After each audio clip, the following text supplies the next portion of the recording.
Hi guys, आज हम लोग एनिमल सेल कैसे बनाते हैं ये सीखेंगे। तो लेट्स स्टार्ट।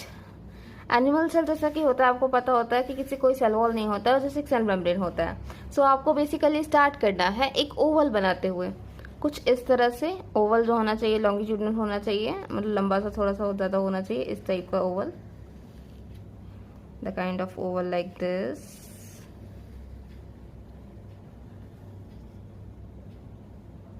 ओके, सो इस तरह का कुछ स्ट्रक्चर बनाना है। ये थोड़ा ज़्यादा सीधा रहेगा तो और अच्छा रहेगा। सो ओके, और इसमें जो सेंट्रली प्लेस्ड होता है वो होता है न्यूक्लियस। सो बीच में make sure to make a nucleus in the middle of a cell. Okay okay, so ये रहा हमारा जनरल लेआउट। ओके, अब हम लोग को सबसे मेन इंपॉर्टेंट बात ये ध्यान में रखना है कि सारे ऑर्गेनल्स इसमें इंक्लूड होने चाहिए। इट डजेंट मैटर कि उनका पोजीशन कहाँ कहाँ होता है। हाँ, कुछ कुछ का आपको बिल्कुल ध्यान में रखना चाहिए कि वो कहाँ पे होते हैं। फॉर एग्जाम्पल, एक सेंट्रियोल जो होता है वो बिल्कुल न्यूक्लियस के ऊपर होता है, कुछ इस तरह से। सेंट्रियोल्स में सेंट्रोसोम्स होते हैं, एक सीधा, एक मतलब एक इस तरह से, एक सीधा और एक ऑपोजिट, मतलब एक हॉरिजॉन्टल एक वर्टिकल। ओके, नेक्स्ट थिंग, इसमें जो न्यूक्लियस में जो होता है न्यूक्लियर मटेरियल, ये जस्ट ऐसे थ्रेड लाइक बैनर में रहता है। सो आपको कुछ मतलब बस चीज देना है, that's ready. Okay, so this is genetic material. ये इसी तरह से उलझा हुआ दिखता है, सो डोंट बाइंड इट। उसके बाद होता है यहाँ पर न्यूक्लियस। ये आप चाहे कवर कर, मतलब इसको कलर कर दे पेंसिल से तो ज़्यादा अच्छा रहेगा। ओके, फिर आते हैं हम लोग एंडोप्लाज्मिक रेटिकुलम, जो कि न्यूक्लियस से अटैच्ड रहेगा। ठीक है, इसका कोई जनरल शेप नहीं होता है, इसको आप जस्ट इसके पैरेलल बनाइए और कहीं से इंटरनेट कनेक्ट कर दीजिए। ठीक है, मतलब जैसे ये मैंने एक लाइन बनाया पैरेलल, ठीक है, और यहाँ से इंटरकनेक्ट कर दिया। उसी तरह जो नेक्स्ट होगा वो उसको मैं यहाँ से इंटरकनेक्ट कर देती हूँ, ऐसे देखिए। ओके, फिर नेक्स्ट जो है मैं इसको यहाँ से इंटरकनेक्ट कर देती हूँ इस तरह से। फिर एक नेक्स्ट है, इसको यहाँ से इंटरकनेक्ट कर देती हूँ, कुछ ऐसा स्ट्रक्चर। अब इसको हम डबल लिंक करते जाएंगे। ये इसको इस साइड को हम यहाँ तक लेके जा रहे हैं, इसको भी हम यहाँ तक लेके जा रहे हैं और वापस लेके आ रहे हैं यहाँ तक। ठीक है, फिर इसको इस तरह से ये किया हमने कंप्लीट। ठीक है, ये एक साइड को एंडोप्लाज्मिक रेटिकुलम हो गया। उसी तरह से आपका इस साइड भी बनेगा। पहले एक इंटरकनेक्शन, उसके बाद फिर इससे सीधा पैरेलल लाइंस। ओके, उसके बाद हमको कहाँ से इंटरकनेक्शन करना है नेक्स्ट का, वो। ओके, फिर मान लीजिए हम यहाँ से इंटरकनेक्ट कर दिए नेक्स्ट को, फिर मान लेते हैं यहाँ से कर दिए, तो कुछ इस तरह से आपका स्ट्रक्चर बन गया।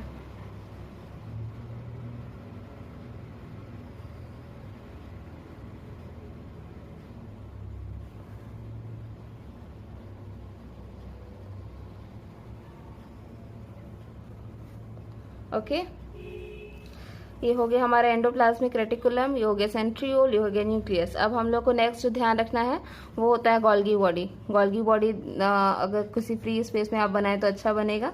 उसके लिए आपको बस इस तरह से शेप बनाना है। ओके, इसको जितना नीचे लेके जा सके बेटर होगा। ओके, उसी तरह से इसी के ऊपर एक और स्टैक, और ये आपको, ये जो गैप है इसको आपको पतला करते जाना है। जितना पतला आप कर दें उतना अच्छा है। 3-4 लेयर में ही ये पतला हो जाता है काफ़ी। सो ध्यान रखिएगा इस चीज़ का। ओके, ये हमारा हो गया गोल्गी बॉडी। अब ये जो गोल्गी बॉडी जो वेसिकल्स निकाल के मतलब बना करके रेडी करता है, वो सारे इधर उधर मिलेंगे इसी एरिया में, लोकलाइज्ड का कुछ हद तक। फिर आपका जो इतना पूरा एरिया बच गया, ये आपका कवर्ड होगा 2 से 3 माइटोकॉन्ड्रिया से। 2, 3, 4 डिपेंड करता है कि किस तरह का सेल है, उतना ज़्यादा माइटोकॉन्ड्रिया आपको देखने को मिल सकता है। सो इस तरह से एक ओवल बना करके और उसको हल्का सा ये कर देंगे। ठीक है, यहाँ एक बना दिया मैंने, लेट्स से एक यहाँ बना देती हूँ मैं। ठीक है, एक लेट्स से यहाँ बना देती हूँ मैं, और एक मैं यहाँ बना देती हूँ। मैंने इसमें 4 माइटोकॉन्ड्रिया बनाया है। ध्यान रखिएगा ये माइटोकॉन्ड्रिया जो है वो सेल टू सेल डिफर करता है। सो ज़रूरी नहीं है कि आप 4 ही बनाएं, 5 बन सकता है या फिर 1-2 भी बन सकता है, जैसा आपका सेल का साइज आपने बनाया है, कोई इशू नहीं है, ठीक है। इसमें माइटोकॉन्ड्रिया अभी तक ही कंप्लीट नहीं हुआ है। इसके अंदर हम ये बनाते हैं इस टाइप का स्ट्रक्चर। देखा आपने, एक इधर से 2 लिखा, इधर से S लिखा, दोनों को मिला दिया, ठीक है। इसी तरह से नेक्स्ट आपको बनाना है, इस तरह का डिज़ाइन आपको बस बनाते जाना है, जहाँ से आपको सही मिले उस टाइप से आप बनाते जाइए।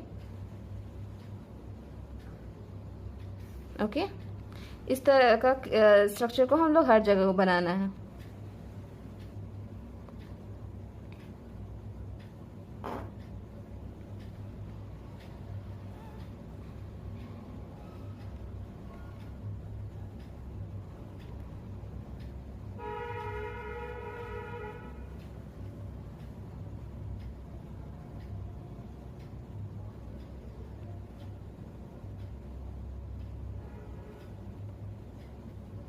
ओके, अच्छा ये हो गया बेसिक। अब हमारा राइबोसोम्स होगा, कुछ पेरोक्सीसोम्स हो सकते हैं, तो पेरोक्सीसोम्स हर सेल में नहीं होता, सो डोंट माइंड इट। इसमें जो वैक्यूल, कुछ जगह वैक्यूल्स होते हैं जो कि इधर उधर डिस्ट्रीब्यूटेड होते हैं, तो ये मैंने बना दिया वैक्यूल्स। इससे छोटा साइज में होता है लाइसोसोम्स, ये रहा लाइसोसोम्स जगह जगह। ओके, ये रहा लाइसोसोम्स का साइज। और उससे छोटा होता है महीन साइज का ये राइबोसोम्स। तो इस तरह के राइबोसोम्स आप बना देंगे जगह जगह पर। ओके, इस तरह के जो राइबोसोम्स होते हैं, ये राइबोसोम्स आपके एक एंडोप्लाज्मिक रेटिकुलम पे भी पाए जाते हैं। और इस एंडोप्लाज्मिक रेटिकुलम पे पाए जाने के कारण ये जो एक एंडोप्लाज्मिक रेटिकुलम जो होता है वो रफ हो जाता है, और इसलिए इसको रफ एंडोप्लाज्मिक रेटिकुलम कहते हैं। सो हम दोनों में से किसी एक पर हम ये डॉट्स बना देते हैं, तो इस तरह से दिखेगा ये rough like surface. Okay, rough surface दिखेगा, ये हल्का हल्का डॉट है यहाँ पर। इट शोज कि यहाँ पर राइबोसोम्स का एक्यूमुलेशन है, और इसीलिए ये रफ एंडोप्लाज्मिक रेटिकुलम हो गया। ओके, सो ये हमारा बन गया सेल, एनिमल सेल रेडी। अब हम इसकी लेबलिंग करेंगे। अब लेबलिंग करिए तो मैं नाम तो बताते ही जा रही थी, तो आप बस लेबलिंग कर लें। ये दोनों मिला करके होगा, ये हो गया smooth endoplasmic reticulum, smooth endoplasmic reticulum, इसे हम SER कहते हैं। और ये जो हो गया, ये हमारा हो गया रफ एंडोप्लाज्मिक रेटिकुलम।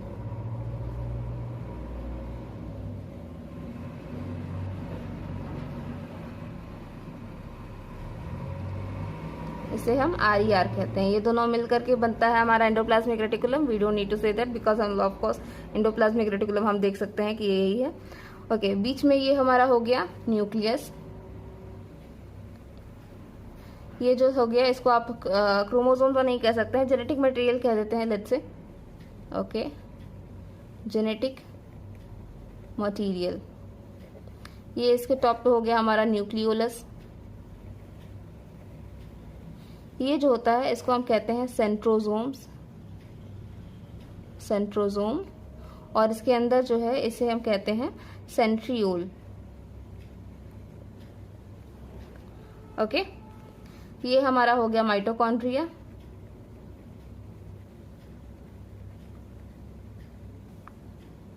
ओके, ये हमारे छोटे छोटे साइज के ये हो गए हमारे राइबोसोम। ये हमारा हो गया गोल्गी बॉडी या गोल्गी अपैरेटस भी कहा जाता है इसे, गोल्गी बॉडी में लिखती हूँ यहाँ पे। ओके, ये हमारे हो गए सेक्रेटरी वेसिकल्स।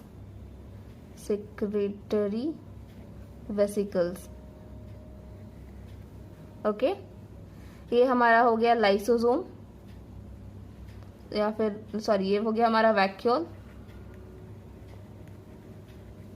ये इससे छोटे साइज के ये वाले हो गए हमारे लाइसोसोम्स। ओके, राइबोसोम मैंने मेंशन कर दिया है। अब बच गया हमारा ये वाला, ये हो गया सेल मेम्ब्रेन। ओके, अब ये पूरा जो इसके अंदर जो मटेरियल भरा हुआ होता है वो एक लिक्विड होता है। आप चाहें तो इसको इस तरह से हल्का हल्का डॉटेड कर सकते हैं, ठीक है। ये जो होता है ये फ्लूइड होता है हमारे सेल का, इसे हम साइटोप्लाज्म कहते हैं। इसी तरह का फ्लूइड एक होता है न्यूक्लियस के अंदर, इसीलिए हम उसे न्यूक्लियोप्लाज्म कहते हैं। और ये साइटोप्लाज्म और न्यूक्लियोप्लाज्म दोनों को मिला के हम प्रोटोप्लाज्म कहते हैं। ओके, सो मैं यहाँ पे मेंशन कर देती हूँ, ये हो गया साइटोप्लाज्म। आप चाहें तो इसमें भी हल्का हल्का डॉट डॉट कर सकते हैं। और ये हो गया हमारा न्यूक्लियोप्लाज्म, न्यूक्लियोप्लाज्म। ओके, तो ये रहा हमारा एनिमल सेल तैयार। होप आपको कुछ जानने को मिला होगा और बहुत कुछ सीखने को मिला होगा। तो ठीक है, ऐसे ही इंटरेस्टिंग वीडियोस के लिए बने रहिए हमारे साथ।